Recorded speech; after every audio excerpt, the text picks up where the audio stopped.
On the broadcast tonight, February 20th to the 25th. That is when the two Koreas have agreed to hold reunions of families separated since the Korean War. That's more than 60 years ago.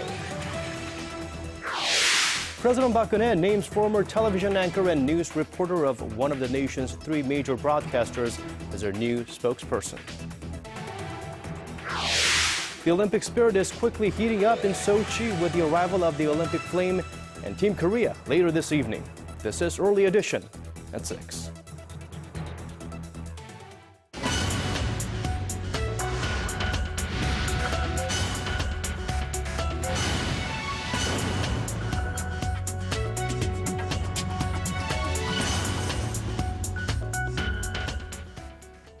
It is 4 a.m. in Washington, 1 p.m. in Sochi, and 6 on a Wednesday evening here in Seoul. Welcome to Early Edition at 6. I'm Moon Gun-young. And I'm Daniel Che. Thank you for joining us. We begin with some great news for both Koreas. Where the two Koreas have reached an agreement on the date of the much anticipated and much delayed reunions for families separated by the Korean War. They are scheduled for the third week of February, and if they go ahead as planned, they'll be the first family reunions in more than 3 years. Our Hwang Sung-hee starts us off.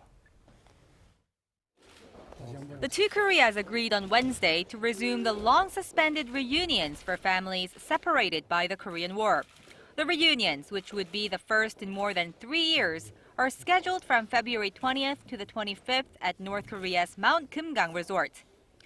They will be conducted in 2 rounds, with 100 family members from South Korea meeting with their loved ones in the first round, and another 100 family members from the north taking part in the second round. A team of South Korean engineers will cross the border on Friday to check on facilities at the Mount Kumgang resort, and a South Korean delegation will follow 5 days ahead of the event. The planned reunions coincide with South Korea's annual joint military exercises with the United States, which run from late February through April.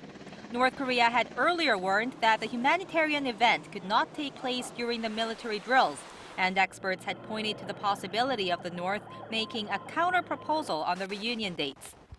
However, Seoul's Unification Ministry said Pyongyang proposed to hold the reunions on February 20th, just 3 days later than South Korea's initially proposed time frame, and that the North did not make a fuss about the upcoming drills during Wednesday's talks. Regarding North Korea's last-minute cancellation of a round of family reunions last year, the ministry said the two Koreas agreed that such an incident should not happen again.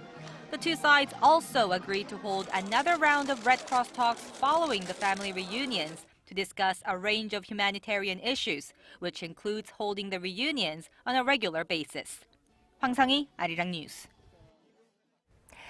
Now, at the National Assembly, following his ruling party counterpart's speech on Tuesday, the head of the main opposition Democratic Party delivered his keynote speech on Wednesday. Now, Kim Han-gil vowed to reform politics and push to narrow the gap between the haves and have-nots. Arirang News National Assembly correspondent Kim Hyun-ji reports.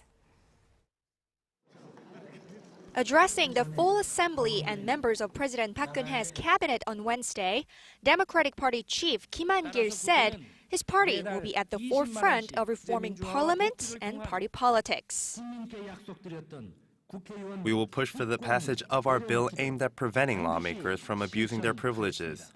For this, we will work towards setting up an independent ethics committee that can keep a watch on lawmakers and execute the contents of this bill. Earlier this week, the Democratic Party leadership issued a political reform proposal that centers around scrapping the privileges of lawmakers and includes having all lawmakers report to an independent ethics committee their plans for overseas travel and commemoration ceremonies for the publication of their books. Kim also called for a rigorous reform of the parliamentary system itself. Specifically, he proposed having the parliament open year-round, operating the parliament's budget committee at all times, and constantly carrying out a parliamentary audit of the government. Kim said his party will fight the government's downsized basic old-age pension plan, saying President Park must fulfill her original pledge to give all senior citizens aged 65 and above 200,000 won, or $185 every month. He also said his party opposes the government's policy to allow hospitals to form for-profit subsidiaries. saying the healthcare sector should be made more public, not less. He stressed that reunification with North Korea is not something that can be obtained overnight. President Park said reunification will be like a jackpot that has created a rosy fantasy that reunification will come easy and quickly. I am concerned about this situation.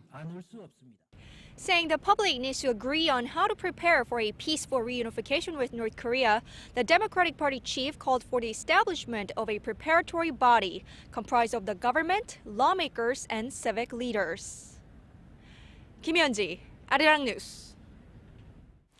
The new spokesperson for President Park Geun-hye's office has been named. It's Min Kyung-wook, a senior reporter and former newscaster. Min started his career as a reporter at KBS in 1991 and has since served as the TV station's Washington correspondent and the main anchor of its flagship news program. He met with reporters Tuesday afternoon and said he would do his best to communicate with the press so that the Park administration can enhance its ability to communicate with the public. The appointment comes about a month after former presidential spokesperson Kim Hang resigned from the post last December. We're now 1 year into the Park Geun-hye administration, and to get a better understanding of how government ministries and offices have responded to the president's goals, she began receiving status reports on Wednesday. Our presidential office correspondent Oh Jin-ju tells us how they did. How well have government ministries and offices performed the tasks set by the Park administration over the past year? The Office for Government Policy Coordination handed in report cards to President Park on Wednesday for the first time in government history. Out of the 140 listed tasks, 21% were said to be on the right track, 60% received satisfactory marks, and around 20% got poor grades. Now, as for categorizing the tasks into President Park's 4 major goals, the government did well in laying the foundation for a peaceful reunification last year, receiving high marks in 41% of the related tasks, while it got the poorest grades for tasks related to economic revitalization. Topping the evaluation list were the Ministries of Defense, Gender Equality, and Foreign Affairs. Based on the evaluations, each ministry is required to submit plans to enhance their performance for 2014 sometime this month. During the first day of the government status reports, President Park put great emphasis on 2 things: getting rid of unnecessary regulations and normalizing abnormal practices and policies. She ordered ministries to determine the difficulties companies are facing and to devise methods to help them, for example, by capping the total number of regulations. The president also called on ministries to work towards eliminating lax management in the public sector and establish laws to root out corruption. The ministries and offices will be separated into 9 groups based on the issues they deal with to give their status reports. President Park says this is designed to reflect her emphasis on cooperation among related ministries in reaching her administration's key policy goals. The status reports will run through February 24th. Oh Jin-ju, Arirang News.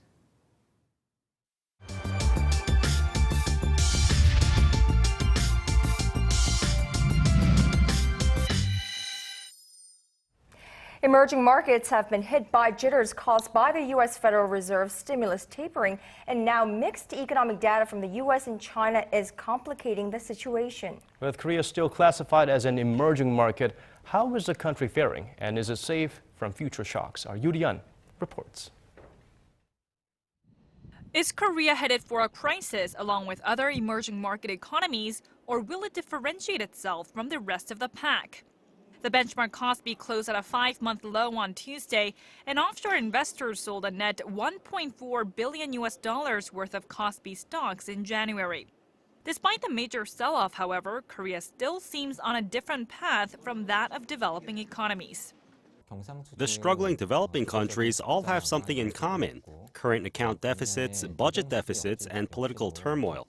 Korea, in contrast, is relatively free from political strife and has healthy economic fundamentals that make it stand in stark contrast to those countries.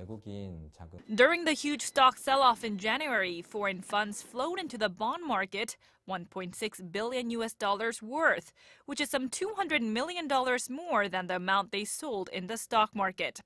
Korea's credit default swap premium for its sovereign bonds, which shows a country's default risk, also stands much lower than that of other emerging market economies, at 75.5. This is compared to India's 275.4 and Indonesia's 235.2. Korea also has an ample amount of foreign currency reserves, as it has posted current account surpluses for the past 24 months.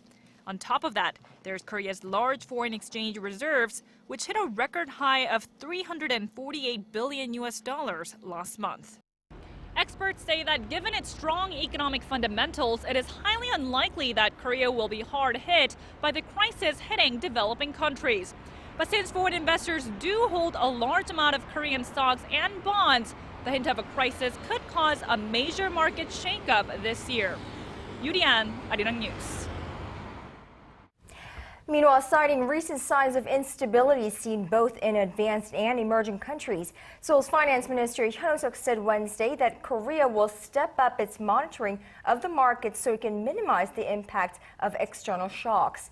Now, Hyun also warned against a brisk reaction to changing market developments, adding that the government will continue to bolster domestic demand and reduce its heavy dependence on exports. Korean stocks, meanwhile, bounced back on Wednesday from declines in the two previous sessions.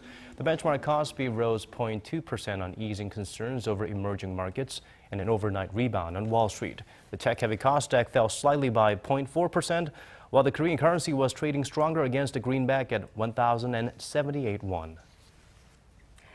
So the U.S. Federal Reserve will likely continue cutting its massive bond buying program by $10 billion at each meeting unless the economy there veers sharply from expectations. Now, that is according to two top Fed officials from opposite ends of the policy spectrum on Tuesday. That even after financial market jitters, especially in emerging economies following the Fed's tapering decision late last week.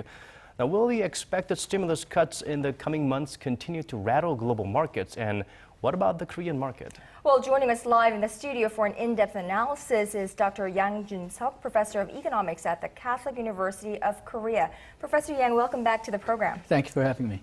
Good to have you here. Professor Yang, the Fed's tapering decision last week wasn't something unexpected. The continuous stimulus cut means the recovery of the U.S. economy naturally. Then why is it rattling financial markets across the globe? Well, the quantitative easing, especially the third round, it's something that's never really happened before. So this has been a completely new situation, and tapering, again, is something that's never been attempted in modern economic era before. So everybody, I think, is very, very nervous.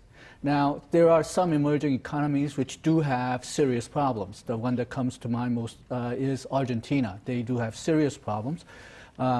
But I think because everybody's so nervous, they're getting very much alarmed by the bad news. Now, some papers have warned about the fragile five, but if you look at the statistics, some variables are bad, but some variables actually are not quite that bad. For example, India and Indonesia have relatively low debt per GDP ratios. So what seems to be happening is everybody's so nervous that any bad news that comes up, like the U.S. recovery isn't proceeding as quickly as they thought they would. Things like that are just getting overblown and everybody's acting very jittery.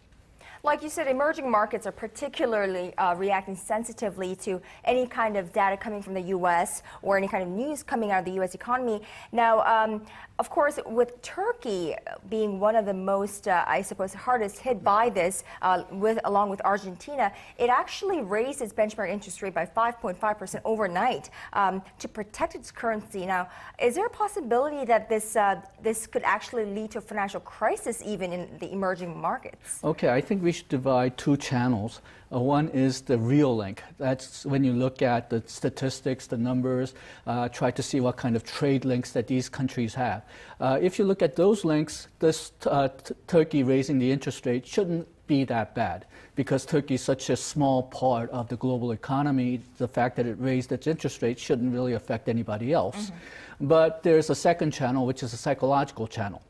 And what happens there is that they see Turkey having these problems, they see other countries having these problems, then they may say, well, things may get scary. I'm not sure if there's going to be a crisis or not, but let's put all our money into the safest assets, the U.S. bonds, the U.S. stocks. And then, if enough people did that, then you get hit with the crisis. We can reasonably look at these statistical numbers and say there's not that big a chance of this spreading. But we cannot really account for psychological factors, and I think that's what's scaring everybody. Well, is it possible that the Fed tapering could start weighing on not just the fragile five, but it could spill over to the emerging economies as well? Well, I think the very fact that we're here discussing this is showing that there has been some negative effects. Everybody's acting jittery. But again, I think a lot of this may be overreaction. If you look at just the numbers, then we're not in that bad a place. Some countries, again, like Argentina, do seem to be having serious problems, but if you look at global numbers overall, it's not that bad. It's certainly better than it was in January of last year. But because everybody's so jittery, because tapering hasn't been tried before, I think every piece of bad news gets amplified. And that's why everybody's so nervous, and that's why all the countries are having so many problems. Right, and like you said, the tapering and then coupled with less than positive factory data from the U.S. and then slowing Chinese economy actually sparked all these problems in the emerging markets, and then it made the markets plunge, including the main board here in Seoul earlier this week. Now, how will this, if this phenomenon continues, coupled with the Fed's tapering each month by $10 billion, how will it impact the Korean markets? Well, Korean markets, because our stock market is so open, we have a combination of problems. One is that we have a very open short-term capital flow, capital markets. Foreign investors can come in our stock market and bond market very easily and then take the money back out again. But we're not as open to long-range, long-term investment as much as we could be. For example, foreign direct investment is not as big as we would like. So there will be any change in global situation will have large inflows or outflows of capital into Korea.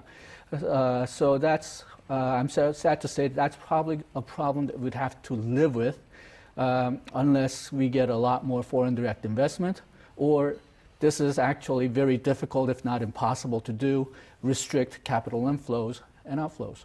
Well, overreacting, I think, is always a good thing than underreacting. Well, anyway, Korea, we do boast record trade surpluses and large foreign exchange reserves, but still, it seems like we are rather fragile to external shocks. Well, that's, I think, mostly psychological. If you look, well, the government announced that we had about $349 billion in foreign reserves.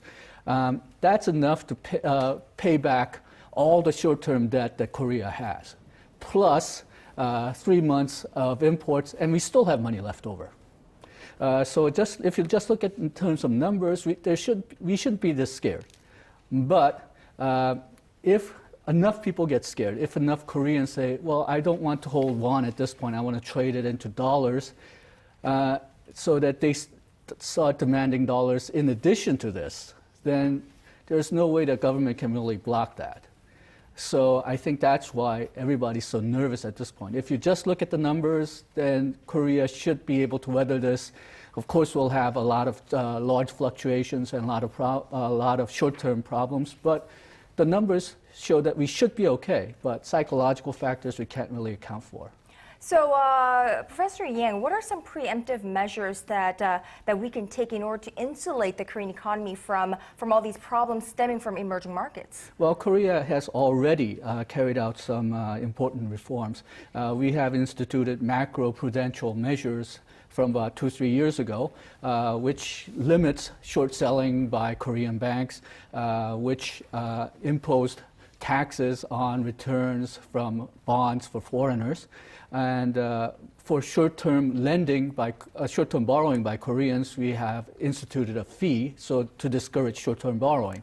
Also, the government has pressured the financial sector into reducing the short-term liabilities for these financial institutions. So in that sense, we've already taken a lot of precautions. One thing I am a bit worried about is once the situation stabilizes a bit, and if the U.S. Economy doesn't do as well as people expect, then we might actually see capital inflow coming into Korea because they figure that Korea is a fairly good place to park their money while the U.S. and other emerging economies recover. So I think it's actually when the money comes in that we have to really start preparing, because we cannot really stop money from going out when there's a panic. It's always about timing, and thank you, Dr. Yang Jun-suk, for coming in and shedding some light with your very useful insights. Thank you very much.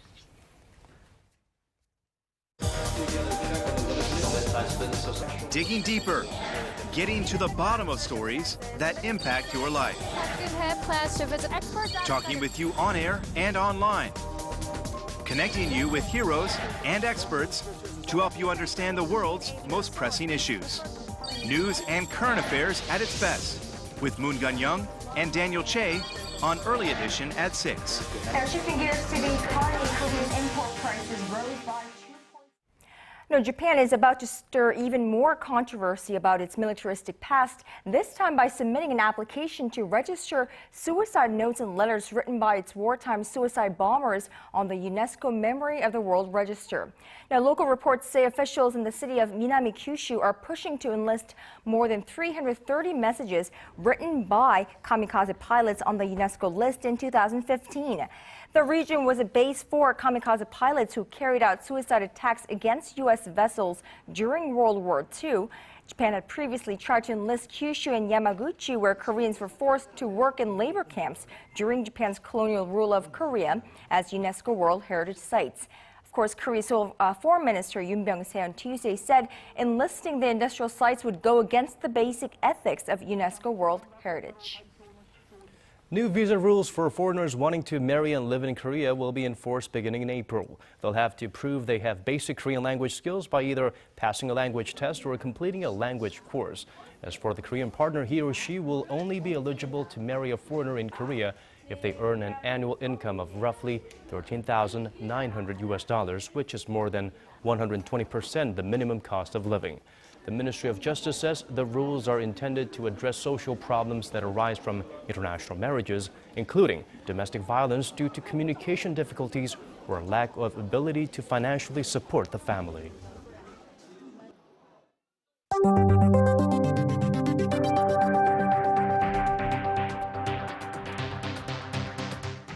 Well, the Sochi Winter Olympics don't officially start until Friday, but the athletes and main participants are already moving in. The symbol of the Games, the Olympic flame, arrived in Sochi on Wednesday after traveling some 65,000 kilometers in the hands of 14,000 torchbearers, the longest stretch in Olympic history. Now, we still don't know who the final torchbearer will be, but we do know that the Olympic cauldron will be set at the main stadium on Friday evening during the opening ceremony. As for Team Korea, they are holding a welcoming ceremony at the Olympic Village as we speak.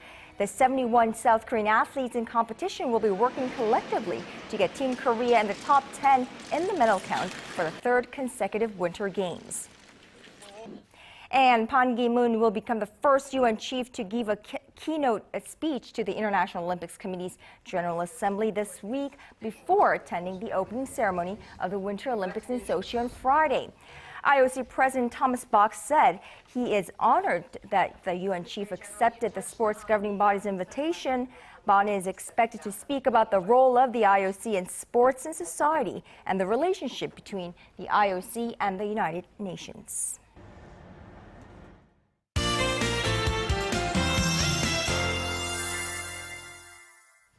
And let's get a check on the weather conditions with our Michelle Park at the Weather Center. Michelle, with the increase in fine dust blowing over into the nation from China in recent days, we hear that the government has introduced a new warning system, so tell us all about it. That's right, Kanyang. The new atmospheric forecast system will report on the level of fine dust in the air, so we can all be aware of how bad the conditions are. Okay, so how is the air quality today then, Michelle? Well, the level of fine dust are actually low, Daniel. However, the nationwide dry weather warning continues, so we should be aware of starting any fires. Tomorrow, the weather is going to be nice and warm in the central region. However, there's going to be expecting rain or even snow on Jeju Island and in some southern regions. Now, going over to the readings, the temperatures are rising. So we'll start off the morning at -6 degrees and reach over 4 degrees in the afternoon. Meanwhile, the southern cities such as Daegu and Busan will both peak at 5 degrees.